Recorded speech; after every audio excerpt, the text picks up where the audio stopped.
आज फिर एक नया कलाकार। इधर आओ बाबू, कहाँ से आए हो? देवरिया जिला हेतिमपुर। देवरिया जिला हेतिमपुर। अच्छा, ये देवरिया जिला हेतिमपुर से आए हैं। क्या नाम है तुम्हारा? अखिलेश राज। अखिलेश राज जी, आप देवरिया से आए हैं, तो पहली बार गा रहे हैं या इससे पहले भी गाए हैं? इससे पहले कहीं कहीं गाए हैं, थोड़ा बहुत। अच्छा, थोड़ा बहुत गाए हैं। तो जहाँ पे आप गाए हैं वहाँ का एक सॉन्ग सुनाइए, हमारे पब्लिक को सुनाइए, देखते हैं क्या है। अभी एकदम जो नया गाना लिखे हैं वही गाना आपको सुनाने जा रहे हैं। और ये गाना कुछ ही दिन में सैड सॉन्ग है, कुछ ही दिन में यहीं से रिकॉर्डिंग भी होगा। सुनाने जा रहे हैं। इसमें जो भी त्रुटि हो कृपया दर्शक जी लोग माफ कीजिएगा। खा गईलू जिंदगी अजान मोहब्बत के खेल में, खा गईलू जिंदगी अजान मोहब्बत के खेल में। मन कर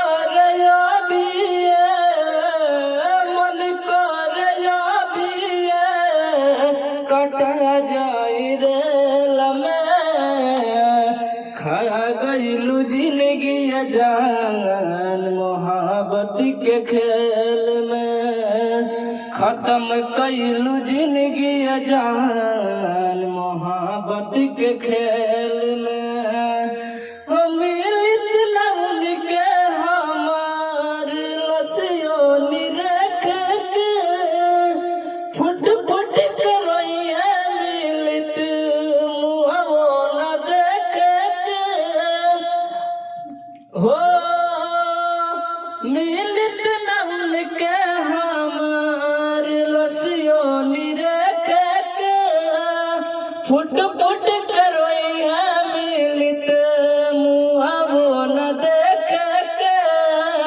काया जुरा गईलू बोलाया जुरा गईलू, कवना तुम्हें लमे खत्म कईलू जिंदगी जान मोहब्बत के खेल में। खा गईलू जिंदगी जान मोहब्बत के खेल में। बहुत अच्छा गाए बुआ, बहुत ही अच्छा गाए हैं मोहब्बत के खेल में। ये गाना रिकॉर्ड हो गया है? अभी नहीं, यहीं से रिकॉर्डिंग होगा। अच्छा, यहीं से रिकॉर्डिंग करना है। तो बहुत अच्छा गा रहे हैं आप, लगे रहिए। अगर लगे रहिएगा तो बहुत आगे बढ़िएगा। तो आप बैठ जाइए। तो ये थे हमारे सिंगर, देवरिया पता है ना, देवरिया हेतिमपुर। बहुत अच्छा गाए हैं, आप लोग सपोर्ट कीजिए। इस लड़के को हम भी सपोर्ट करेंगे आगे। चाचा के लड़के हैं, ये हमारे चाचा जी के लड़के हैं। अच्छा, आपके चाचा जी के लड़के हैं, क्या बात है। तो पूरे घर में ही सरस्वती माँ का प्रवेश है। अब आइए हम एक छोटी सी सिंगर मुस्कान, क्या नाम है? अच्छा, इसका नाम है देखिए, इसके लाइन कट जा रहा है। मुस्कान जैसा नाम है वैसा इसका काम, हंसते रहती है। क्या नाम है? लाइन कट गया। हाँ, बोलो बोलो बोलो। मुस्कान उपाध्याय। आप तेज बोली है तो मुस्कान तो खड़ी हो जाए। हेलो, तो आइए गवाते हैं मुस्कान से एक सॉन्ग, देखते हैं कि क्या गाती है, कैसा गाती है। अच्छा गाएगी तो फुल सपोर्ट देंगे, हम भी देंगे। तो नहीं, सिंगर बनना है ना, सिंगर नहीं बनना है। हम एयर होस्टेस का पढ़ाई कर रहे हैं। चाहिए एयर होस्टेज बनेगी, तो आज चढ़ गई है सिंगिंग लाइन पे। तो गवाते हैं, देखते हैं क्या है। गाओ, कोई भी सॉन्ग गाओ। हाँ, चलो चलो तुम। एक मिनट। हेलो, पकड़ो पकड़ो। हाँ, गाओ। आशराइश जहाँ में मिले ना मिले, आशराइश जहाँ में मिले ना मिले, मुझको तेरा सहारा सदा चाहिए, मुझको तेरा सहारा सदा चाहिए। बहुत अच्छा गाई है। और माँ सरस्वती इसके साथ हैं और इसका सपना है कि मैं एयर होस्टेज बनूं।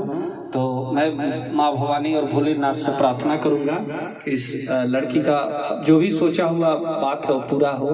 तो ये थे हमारे आज के सिंगर। 4 मार्च को जो भी सिंगर आए हैं, मेरी बहन का शादी है अप्रैल में, तो हम सोचे थे कि उसके लिए एक गाना गाने की। अच्छा, ये सोची थी। मेरी छोटी बहन है। अच्छा, गाइएगा। हाँ। आज माइक का तबीयत ठीक नहीं। हाँ, गाइए। मंदिर मंदिर सुनीले ये बाबा, बसहारा देखी सोना छान, बसहारा देखी सोना छान, सुबुली खेलत बेट के कता हो ना देखिले, मोरा कुइया लह से लागे, मोरा कुइया लह से लाग, दुआरा से आइले बाबा हे तारकेश्वर बाबा, काहे धनिया रोए छतिया फारी, काहे धनिया रोए छतिया फार, बेटा बिया ही पतोया घारी लईबा, बसहारा होई सामातुल, बसहारा होई सामातुल, कारौराए प्रभु बोलिया जी बोलिले, मोरा कुइया लहसिला आगे, मोरा कुइया लहसिला आगे, धियावा के साध पतुया ना पूजई है, नीति उठी दी है जवाब, नीति उठी दी है जवाब, सोना ऐसन धियावा की सासू जी बोली हन, मोतियानी झारे लालोर, मोतियानी झारे लालोर। क्या बात है, बहुत ही आपकी आवाज में दर्द आ गया है जी। अब ये से लग रहा है आप कन्यादान कर रही हैं। और चलिए, हम भी बहुत खुश हुए और हमारा भी फुल सपोर्ट रहेगा कि आप हमारे स्टूडियो से गाइए, एक अच्छी सिंगर के रूप में कान्हा म्यूजिक से आइए। और मैं चाहूंगा कि आप कान्हा स्टूडियो से अपना एल्बम कीजिए। हमारे पब्लिक भी कमेंट बॉक्स में बताएंगे कि आपका आवाज कैसा। एक बार सभी लोगों को दिखा दीजिए, आप लोगों को कैसा लगा ये? उधर दिखाइए रविंदर जी, कैसा लगा आपको गीत? अच्छा लगा आपको जी? अच्छा है। तो बोलिए। बोलो तो मन को नहीं अच्छा है। हाँ, ऐसे बोलिए। तो ये थे हमारे आज के सिंगर। आप लोग प्लीज कमेंट कीजिए, सब्सक्राइब कीजिए, लाइक कीजिए और कमेंट बॉक्स में बताइए कि कौन सा सिंगर कैसा गाया। और ये जो छोटी सिंगर है मुस्कान, ही करते रहती है, इसने कैसा गाया, तो आप कमेंट बॉक्स में बताइएगा। हम जरूर आपका मैसेज पढ़ेंगे। और मैसेज का जवाब नहीं देते हैं तो ये मत समझिए कि हम नहीं पढ़ते, हम पढ़ते हैं।